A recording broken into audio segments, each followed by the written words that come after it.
I'm not really sure what it is this week, but there have been way more people staring at me when I'm out and about. I don't really know what I've done to change that, but not all of them are looks of ill intent. Some are looks of admiration. Some are highly seductive. And others are more of a mean mug kind of a thing. And it got me thinking about how even the ones that are seemingly good on the outside, they can be just looking at you in a certain way to try to throw off your energy. And this got me also to thinking about how demons can try to disrupt your inner stability. And this goes for both men and women.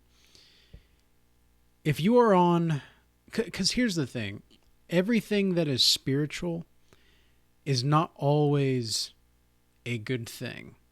Okay? Now, what do I mean by this? Because this is a big topic that not many people understand at the root level. And the reason that it's so hard to comprehend at the root level is because there are so many different kinds of people that think that darkness is a bad thing, or darkness is a thing that only bad people can have. And the truth of the matter is that, well, God is unconscious. And God is unconsciousness itself. And I read Carl Jung's book on the book of Job. He wrote a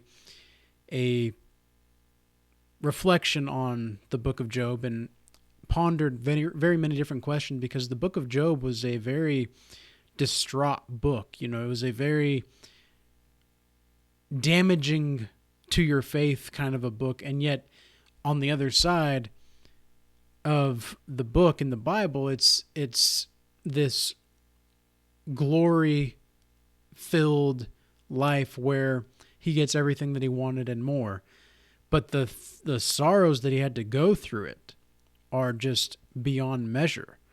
At one point he says, only my eyelids have seen shadows of sorrow. Something along those lines.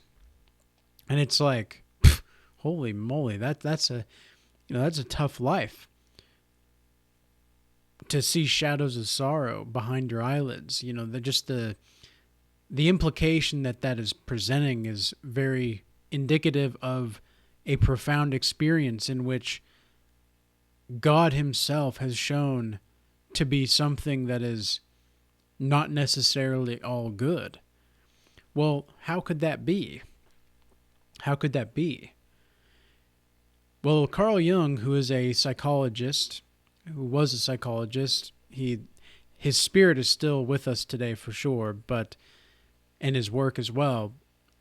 But he died in 1961, I believe, and he was like 80 at the time. And he worked with Freud, and he broke off from Freud when he was about 40 years old, and he decided that sex was not the root of all of the psychology, and the libido was not the main force in which we were optimized to operate as human beings, as Freud believed, because Freud believed that sex was the primary goal for everything, just the procreation itself. But Carl Jung had a different idea. He thought something was deeper. And I do believe that Carl Jung is more correct in this assessment. It's that there are certain forms of which are in your being and fibers of your being that count you to be a certain way.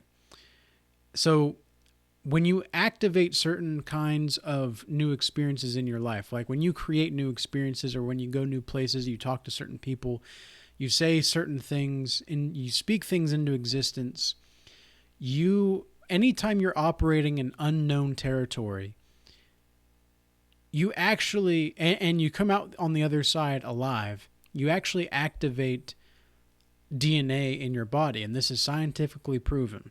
Okay, so this is not pseudoscience. This is legitimate science. This is not a.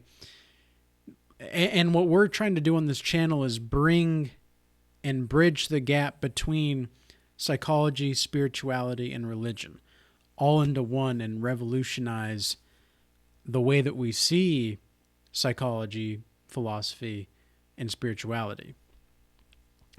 So, what happens to Job?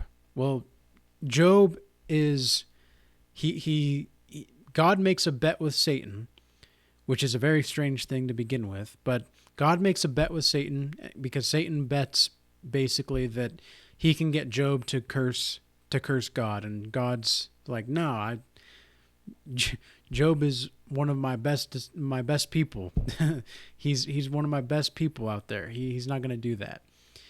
And so God says, you can do anything you want to Job except for killing him. And that's exactly what Satan does. He does everything. He takes away everything, his family, himself, Job, gets sick and nearly dies. And his wife even says to curse God. Says, you have to curse God. And he says no. And so all of this is a test of faith. That seems like quite a lot to go through just so that God can see that Job is really willing to go through hell to get on the other side of prosperity. Seems like a weird thing, doesn't it? Well, the case that Carl Jung is making in this book was that God, Yahweh, as he's described in the book, is actually unconsciousness itself. And so this is how God is omnipresent and omnipotent at the same time. It's because God is unconsciousness itself. So if you think about consciousness as a line between consciousness and unconsciousness, it's like everything that is conscious right here in this area is revealed in the light. And everything that is unconscious is still in the dark. So it's not necessarily to say that all that is in the dark is negative. Because what happens to Job? On the other side of this unknown territory, he gets twice as much as everything, and he gets better. Everything gets better. Everything.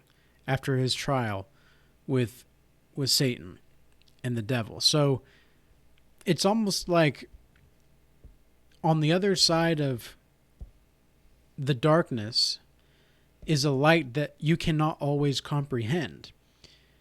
And it's almost as if whenever you go into the dark, you're destined to go into the light in some way, shape, or form.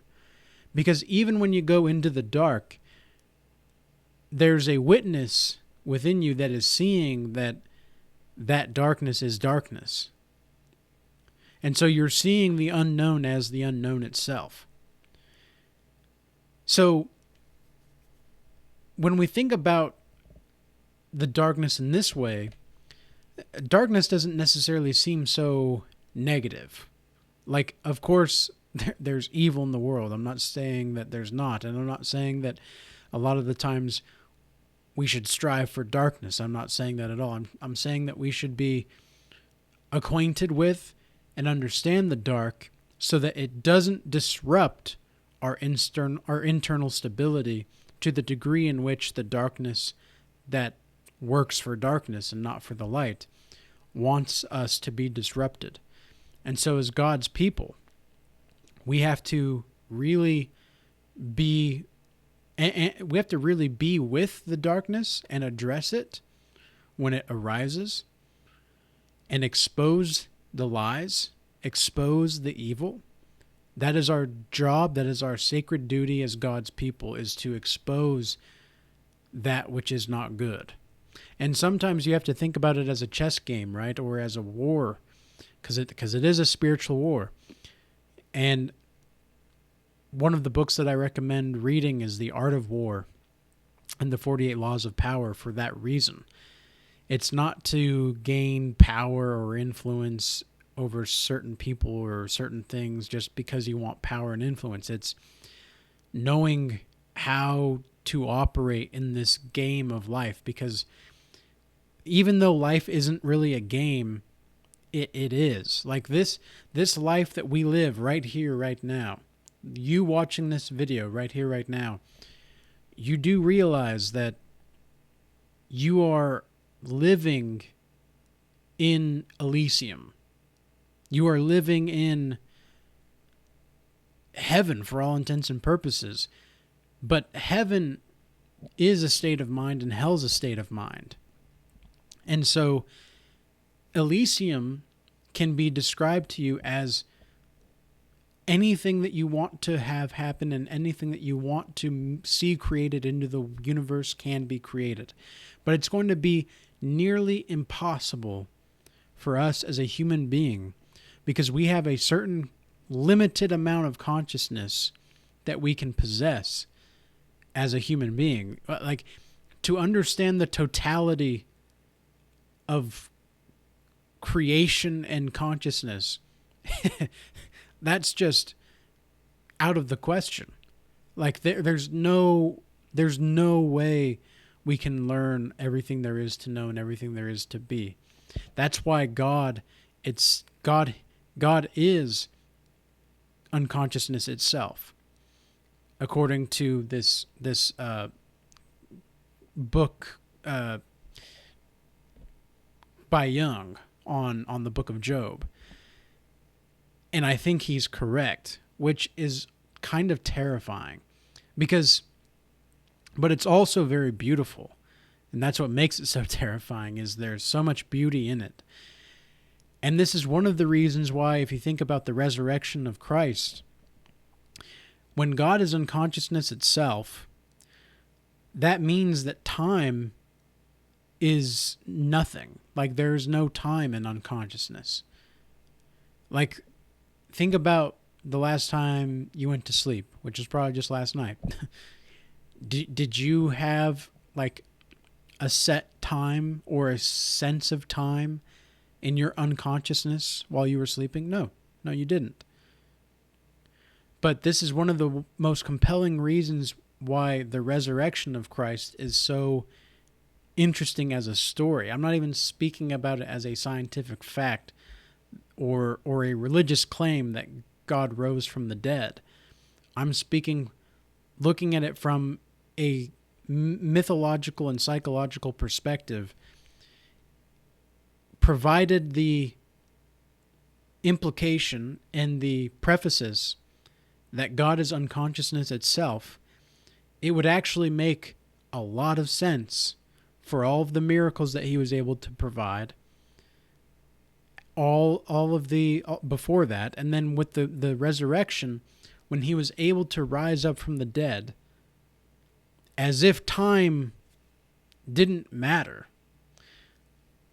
That idea in of itself, leading to its logical conclusion, psychologically speaking, would actually make sense and would fall in line with the resurrection itself. So if God is unconsciousness itself, it would seem to be the case also then that time would be completely elusive. And this is one of the reasons why Jesus actually destroyed the illusion of death.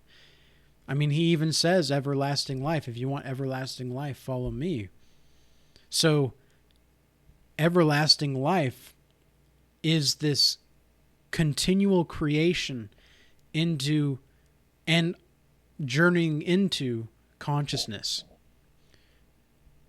And so the more that we are conscious of ourselves and our own insufficiencies and our own sins and our own ways of repentance, and the more we act in a way that is more proper to give life to ourselves rather than to flee from anything like a coward, the more we go head on into adversity, the more closer we can grow with God, not only scientifically, because our DNA gets activated and we get more connected to our ancestors, but psychologically as well as spiritually. And so don't let the demons out here try to disrupt your stability, because God is with us. God is with us. Whether he is called to be there or not. So with that being said, I hope this message was useful and insightful. I hope I was able to explain that as practical as possible. I know that it's a very extravagant idea. It's a very novel idea, but altogether anyway. But I hope it landed in some way, shape, or form. And peace be with you. Till next time.